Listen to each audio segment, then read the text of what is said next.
So he's probably one I would say that you almost felt a relief was on the pitch because you knew that he was going to, more often than not, if he got 2 or 3 chances, he was going to score one. And there's not many strikers you can say that about, you know. Yeah. So at the time, it's just a pity he didn't hang on, and even now he regrets it. I remember speaking to him a couple of years back. He said he wished he never went. He wished he never went. He wished he just sacrificed, not going for the money instead. But you know, at the time, it was a lot of money to turn down, and you know, you live by your decisions. But I think he was really happy here, you know, and it was a pity he didn't stay. And obviously, Aaron Webster's another one. I've got real admiration for players who stay at clubs because they can always just move, you know. So Aaron Webster and Stridy are an obvious two, because I'm sure over the years they could move if they want to move, you know what I mean. They could have moved to better clubs and you know, earn themselves a bit more money, but it wasn't about the money for them. And Aaron Webster's still there now, and I'm sure, you know, if he left now, there'd be 10 clubs looking to sign him, you know. So that's what I like, and he was good to me when I came to Burton as well, and I'm still good friends with him, and he's obviously going to go down into Albion history as one of the best players for Burton as well, which is great to see. And he's taken his performances over the years, and he's really matured into league football as well, which is great to see. So it's hard to pick one. You know, they're an obvious, you know, a few, but to make an impact, I would say Darrell Clare was the one who seemed to just, when you're playing on the pitch, if you're struggling, he'd nick you a goal, you know. And I've got no doubts that if he did stay with us that year, he would have scored loads again, you know. Even, but it was, again, maybe that was such a plus that we did it without him, you know, because to lose a top goal scorer like him was great. And then Sean Harrod and Greg Pearson took it on a notch and started scoring goals. So it's a difficult question, that one. It's a difficult. There's not a standout one, if you know what I mean. But there's a few that are there. But he was the one, I think, that sort of just had that little bit extra that could do something. Difficult question. I don't do difficult questions. That's a difficult one. All the Albion legends. So there you go. All the Albion legends. We've got Darren Stride, John McGrath got a mention, Darrell Clare got a mention, Aaron Webster got a mention, and Keith Gilroy is also a legend. And I know my legends, and Keith Gilroy is a legend. That's that bit done. Right, we'll talk driving now. Alright? We just roll straight into it, shall we? Yeah. Are you doing anything about the Derby coaching side of it or not? Or has it been a Burton thing, you're just going to leave it? Could always do something some other time, couldn't we, I suppose? No, it's fine, I was just wondering. Yeah, I haven't thought of that, to be perfectly honest. I tell you, we could sit here all morning. I know, could easy do it. I haven't touched half the stuff. Yeah. Because it was brilliant, mate. Yeah. And it just flowed, didn't it? And I knew it was going to be easy. And just because Keith likes talking about it, and I do, so it's not hard, is it really? The thing is, it's just, we just talk about the subject we enjoy. It's going to be interesting to the viewers because the punters, as I would call them, the public, want to know the little ins and outs that go on in the field. Yeah. And the way that the players think. Yeah. And listening to you has been a revelation this morning. Yeah. Yeah. It's just things I want to know, you see. So, yeah. Yeah, that's it, yeah. You don't know what did you do? I mean, this is an insight. Stuff that I didn't know, that people will have asked me, whose shirt did you get? Yeah. You know, I mean, nobody knows that. Yeah. You told somebody. It's true, yeah. So it's just that's almost exclusives, isn't it, if you want, but it's just getting up and close and personal. Yeah. Right.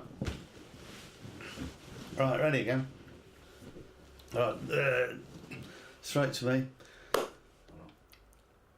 So it's sad when a footballer has to finish his career. Keith Gilroy, at the age of 28, having played for 6 years at Burton Albion, has got a new career. He's driving people crazy now by not playing football. Well, in fact, the operative word is driving. He chose to be a driving instructor. And Keith, what's all this about? Why a driving instructor? It's a difficult question, really, because it's not something I've ever sat back and said, you know, I really want to do it. But like about a year and a half ago, I knew the way my injury was going, and I couldn't see any light in the tunnel. And from what a few specialists were saying, I could see what was going to happen, if you know what I mean, without really believing it. And with 4 operations or whatever it was, I still wasn't getting. There wasn't like an end result. So about a year and a half ago, I had a talk with. It was sort of I didn't know what to do. It was like, we always have this question as footballers. Everyone, even now, even in the Burton change room, you talk. I remember we always talked to Andy Corbett and Tony James, like, what will you do after next? football? I mean, coaching is the natural progression. I mean, I know that you've been helping Nigel Clough out at Derby County with the academy. And you still do that. Well, yeah, this is what I mean. Obviously, I want to get into coaching properly, but at the minute it's like a part-time issue, and I absolutely love it. You're training with the elite kids, and it's great. And as you get more experience at it, you get more of a you go from liking it to sort of loving it. But nothing beats playing. So that'll definitely be a road I want to go down, and I'm doing my badges.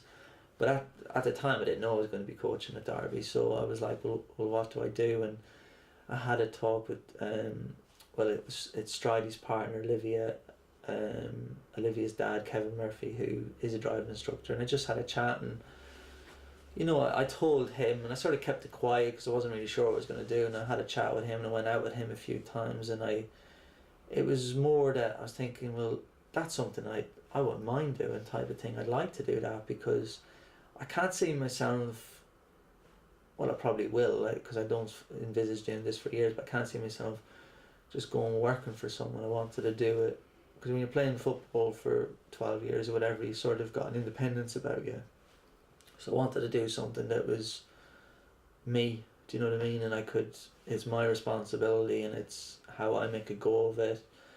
And you're not answering to anyone, you're the one making decisions and stuff. So I went training with a guy that Kevin recommended and I sort of just kept it quiet, because it was almost, I was doing it as a hobby to begin with, sort of, because I was in a 2-year contract, and I thought, well, I'll get this injury fixed, it'll be fine. But there was something, knocking in the back of my head saying, well, it's just not happening at the minute. So I decided to go down that road, and then the more the injury sort of got out of hand, and after another operation, I thought, I need to sort of do this now. And I sort of, especially since the summer just gone, I sort of really hit it hard and trying to get the qualification. Especially then when the specialist said a few months back that, I won't play it professionally again, because there's too, for other reasons within my injury. But so I decided on that, and it's sort of a relief now that I've got it done, because if I didn't sort of make that decision a year and a half ago, I don't know what I'd be doing now. Do you know what I mean? I'd have to sort of start from now, or even in the summer, when I left Burton, to make a decision, what do I do now? But I was well on my way at that stage, so I was sort of, right now I just need to focus on this to get the qualification. And it was more of, it's not a burning desire it was to do it, but now the more I'm into it, I really like it. It's a bit of a job satisfaction thing as well, isn't it? It is, yeah, and I think that it's in a strange way I sort of like coaching, because you're getting a reward from teaching someone how to drive, basically, and it's amazing, because you think, oh yeah, everyone knows how to drive, but you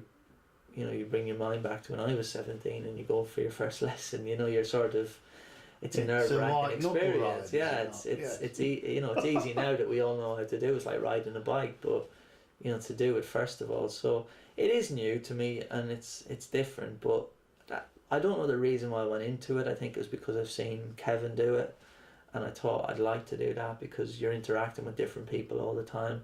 I would personally hate an office job 9 to 5, because I would get bored.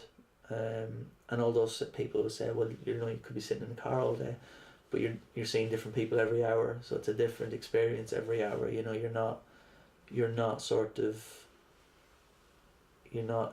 The time goes quick, as opposed to if I was in an office or doing a job, I'd feel it would go slow and I wouldn't enjoy it. But thankfully I'm enjoying this.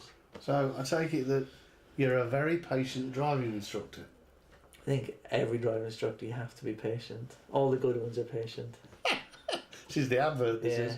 I know. You have to be, because you have to, you'll get some people, and this is more for me because I'm only new to it, so I'm sort of trying to building a base now, but just I had a lot of time in Kevin's car and obviously through my training, and you have to be patient because you get some people who take to it really quick, but then you've got people that, you literally pushing the car away from the curb, that type of thing while you're driving because they just can't get it yet, but they will eventually, and that's the challenge, I think, because each hour you go with someone different, they're not at the same level, so you've got to sort of think of the best way to try to get them through, but you do have to be patient, but luckily enough I'm a patient person. Did you pass first time then? No, because I didn't. I passed second. You'll sort of get that one in, No, but apparently... how many goes? Second go. Oh. I passed first time, by the way. But passed first time what? Test? Driving test? Yes, it was a few years ago, yeah. Oh yeah, I passed first time. Very nice horse though, by the way. But so it's, I've got the qualification now, and it's sort of, it's weird because you almost had to retrain yourself in how you drive again, because people just, when they get their license, will, you pick up your bad habits, and although you're driving safely, you're probably not driving the perfect way. But who are the better drivers then? Is it the men or the women? I'll tell you that off camera, not on camera, I don't think. Oh. I'm joking. Very diplomatic. No, I have to say that, gender wise it doesn't matter. You can get nervous, lads in the car, and you get, some women who come in and they're fine, so that again that's more experience from going out with Kevin than opposed to me, because I'm new to it. But it's just how you teach them, and people have different learning curves, so you have to be a bit more, take your time with certain people, and other people take to it so easy that you can move on quite quick, What's the pattern at the moment then? Do you sort of, how many lessons do you need before you're going to get close to test standard? Being a test standard?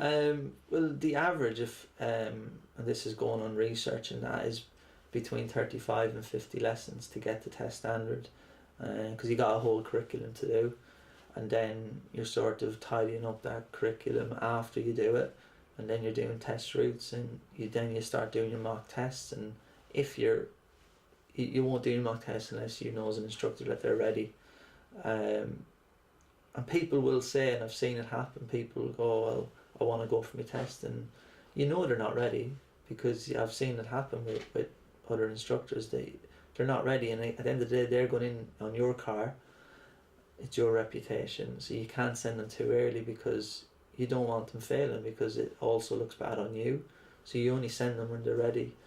But that is an average. It's hard to tell, because people might have, if you're talking from a beginner from scratch, you're talking anywhere between 35 and 50, and I've seen people to take a lot longer than that as well.